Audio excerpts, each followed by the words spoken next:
Korоче, mana bola akalar meni yonimga kelib, mana pulni hozir gapirmay turing. Korоче, kontentni olishim uchun menga pul olib kelibdi. Korоче, meni bu o'zbek blogerlarga o'xshatyapti shekilli, qancha pul bersa ham xohlaganimni qildiraman. O'chirib tur, qancha pul bor bu yerda? 4000. U 4000 dollar berib turib, menga bilan birga kontent qilish. Bilan zaybal qildingiz, jalab. Bu normallarni aqli qobiliyatingiz borligi uchun keling deb chaqirdim. Bo'lmasa naqd keling menga pulingiz jalab. Xuyet qilaman bularga, pulni ko'tarib kelib xohlaganini qildiraman deb o'ylayapti shekilli jalab. U ana xbetchilarligi og'ziga ham berib olsa, hozir bular pulni bersa bo'ldi. Bari yoqadingiz.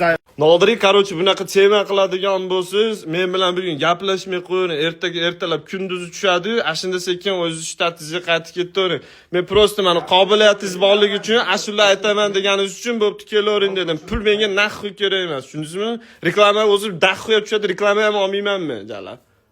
Sho'r akadan uzr so'ramoqchiman, chunki haqiqiy mujik ekan, chesti bor odam ekan. Yordam beraman deb